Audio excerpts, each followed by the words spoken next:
네, 안녕하세요. 임정호입니다. 이번 영상은 에어부산, 그리고 아시아나 IDT, 아시아나 항공, 또 한화우, 애경유화, 이런 아시아나 매각 관련주에 대해서 좀 얘기를 할까 해요. 오늘 슈팅이 나왔죠. 근데 윗꼬리를 달면서 보합으로 내려온 상태입니다.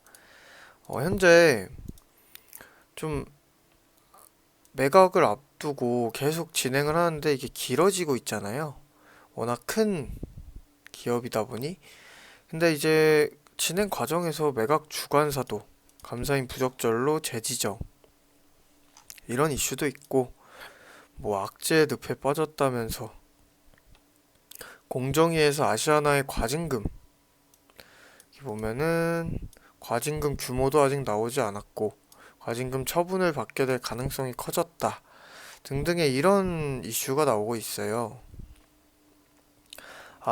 이 에어부산, 아시아나 관련주에선 제가 에어부산 리딩을 했었는데, 이때죠. 이제 매수를 이때 진행을 한번 했고, 그리고 이 시장 저점 때문에 한번 더 빠졌을 때 이때 이날 저점에서 매수해서 이때 매도를 했는데, 그 이후로는 따로 제가 이슈는 전달하지만 전혀 매매를 하진 않았습니다. 최근에 들어서 다시 보자면은 지금 이렇게 가고는 있는데 큰 박스권은 그래도 유지가 되고 있어요. 이런 이 처음 매각 관련해서 처음 급등 이후로 내려오고 이런 박스권이 그래도 어느 정도 유지가 되는 정도인데, 그 되는 과정 안에서 에어부산은 이미 그 매각 기대감으로 처음 하나호 같은 거가 좀 많이 갔죠. 이런 종목 이때 이후로 지금은 그렇게 매력이 없단 말이에요. 추가 슈팅이 나와도 여기 이만큼 나오고 끝난단 말이에요. 그래서 당장에는 이전과 같은 상승을 기대하면 안 돼요. 절대. 슈팅이 한번 나온다고 고점에서 절대 매수하면 안 돼요. 이미 재료가 한번 나오고 처음, 항상 한 재료로는 처음 슈팅을 넘어가는 상승이 나오지 않아요. 그 이후에 그 재료에 추가적으로 상승이 나올 만한 또 호재가 나온다든지 아니면 그 재료가 좀 업그레이드 된다든지 하면 고점 돌파가 나오지만, 지금 아시아나 매각 관련해서는 처음 기대감, 대기업 여러 개 인수 기대감이 나오면서 급등이 나오고 분리 매각 기대감 이런 게 나왔지만, 지금 당장은 계속 매각하는데 그 기간만 이렇게 길어지고, 처음에 기대되던 한화라든지 큰 기업들은 전혀 매수할 의사를 밝히지 않아서 참여도 하지 않았고, 지금 현대나 아니면 애경그룹 이런 쪽에서 이제 매수 인수를 의사를 밝혔는데, 그 과정에서도 좀처럼 추가적인 업그레이드된 호재가 나오기보다는 그냥 계속 기사만 뜨고 어떻게 입찰 가격 얼마 낼까 막 이런 거 나오면서 그 와중에 아시아나 자체에 악재가 나오는 상황이에요. 그 상황에서 당연히 이거 박스권 돌파하기 힘들죠. 고점 돌파하기 힘들고. 그래서 이 종목을 공략을 하려면 사실 지금 공략을 딱히 굳이? 라고 생각을 하는데, 공략을 하자면 당연히 지금 여기서 공략한다면 박스권 하단이나 내 하단이 잘 안 보인다, 이걸 지지를 해줄지 모르겠다 하면 이탈했을 때 매수하는 거죠. 이거 매각은 진행될 거고 어차피 얘네가 아시아나에서 매각하기 싫은데 매각하는 거잖아요.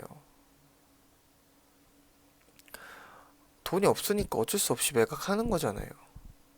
매각은 될 건데 그 과정에서 뚜렷한 이 업그레이드 된 게 아니라 계속 이렇게 늘어지니까 차트가 이렇게 나오는 건데, 오히려 이렇게 깨졌을 때 매수하면은 어차피 또 매각이 가까워질 때마다, 호재가 나올 때마다 상승은 다시 반등은 나올 거예요. 이런 식으로 바닥을 쳐도. 그래서 고점에서 절대 잡지 말고 차라리 이탈하면 잡으세요.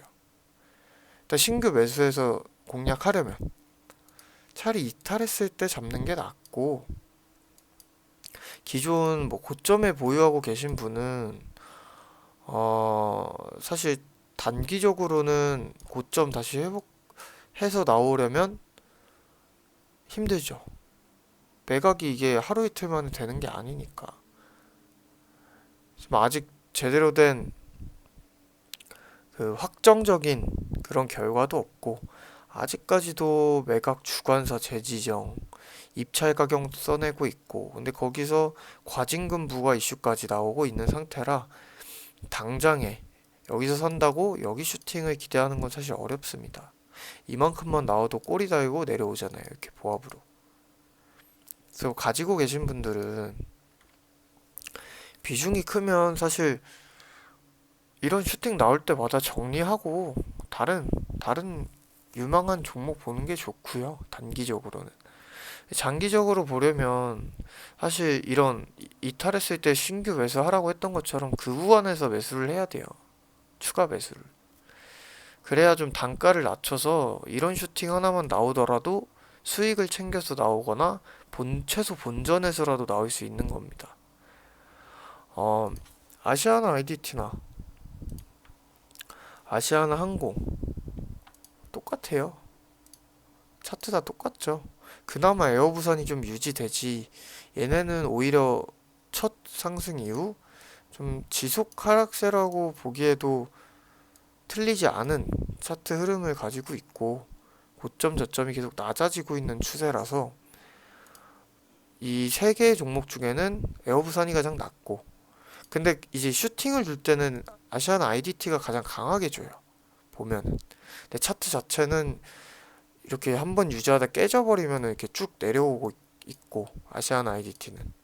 네, 에어부산은 아시아나 IDT만큼 조금 덜한 상승을 주긴 하지만 큰 박스권이 좀 유지되는 흐름이라서 그나마 안전한 게 에어부산. 그리고 한화우, 이런 매각 관련해서 그냥 실질적인 수혜도 아니고 그냥 단순 기대감으로 올랐던 종목은 절대 지금 이런 상승 나왔다고 볼 거 아니고요.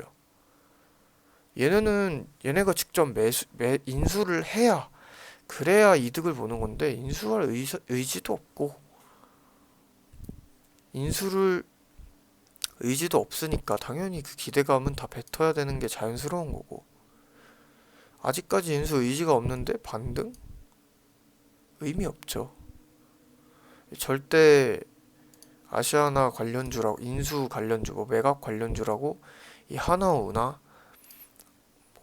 한화, 또 SK 네트웍스, 이런 종목들 있죠. 이런 종목들 인수 의사도 안 밝혔고, 인수를 해야 뭐 SK든 한화든 뭐 한 회사가 수혜를 볼 건데, 근데 그 하나만 그 선택해야 되는데 정치 테마주처럼 전체적으로 상승이 나온 거란 말이에요. 근데 이게 한번 끝났어요. 그리고 나서는 지금 볼 필요가 없는 거예요. 특히나 인수 의사를 밝히지도 않았고. 그래서 이 매각 관련주로는 차라리 그냥 에어부산, 아시아나 IDT, 아시아나 항공, 이런 실질적인 매각이 되는 이 종목을 보는 게 좋은데, 그 안에선 에어부산. 근데 고점 절대 따라잡기 금지. 이탈했을 때 매수하는 게 가장 수익 보기 쉽다 정도로 대응을 하시면 되겠습니다. 기존에 그 고점 매수하신 분들을 제가 아까 말씀드렸는데, 비중이 높으신 분들은 웬만하면 비중 좀 덜어내고 똑같이 아래에서 다시 담가서 탈출하는 게 가장 이상적이에요. 똑같은 얘긴데 좀 짧게 하고 지나간 것 같아서 반복을 해서 말씀드린 거고요. 아시아나 관련주는 근데 웬만하면 신규 테마 많은데 굳이 이 테마를 이런 거래량이 다 죽어 있는 시점에서 만질 필요가 없어요. 변동성이 한번 생기고 좀 가시화가 되고 그럴 때쯤에 거래량이 터지면서 이런 윗꼬리 상승이 나왔으면 오히려 좋은 매수 기회죠. 근데 제가 아까 앞서 보여드린 이런 기사들, 뭐 이런 악재, 과징금 악재라든지 뭐 매각 주관사 재지정, 감사인 부적절 뭐 이런 것들, 이런 악재가 있는 시점에서 단기적인 거래량이 크지도 않은 단기적인 상승 전혀 잡을 필요 없습니다. 그래서 만약에 오늘 진입하신 분들은 당연히 그냥 손절로 빨리 나오는 게 좋겠고요. 여기까지 짧지만 제가 뭐 이게 이미 몇 달, 이 4월부터 좀 길게 지속되고 있는 이슈라 뭐 이슈 관련해서는 제가 말씀을 길게 하지 않았고 대응 방법 위주로 말씀드렸으니까 웬만하면 이 테마는 좀 관심 있게는 보되 급하게 매매를 할 필요는 없다 정도로 신규 매매를 고려하시면 굳이 이거를 할 필요는 없을 것 같아요. 제가 보기에. 오히려 이런 좋은 가격 주면은 제가 또 매매를 할 수도 있고 아니면 차라리 신규인 전망 좋은 테마 그런 것들로 매매를 하니까 관심 있으신 분 아래 링크에 있는 제 카톡방으로 오시면 저랑 같이 매매하실 수 있습니다. 현재 뭐 이미 진행하고 있는 뭐 유망한 테마 다 같이 매수를 한 상태고요. 뭐 이미 수익권이긴 한데 매수 가능한 타점을 주는 종목도 있고 아니면 뭐 에어부산 가지고 계신 분이나 신규 매수 관심 있으신 분들 뭐 이런 좋은 가격 주면은 제가 시그널 드릴 거니까 지금 뭐 거래량도 없는 시점에서 계속 꼬리 달고 이렇게 좀 매매가 어려우신 분들은 저랑 같이 매매하시면 편하실 거예요. 영상 여기까지고요. 마음에 드셨다면 구독과 좋아요도 부탁드립니다. 감사합니다.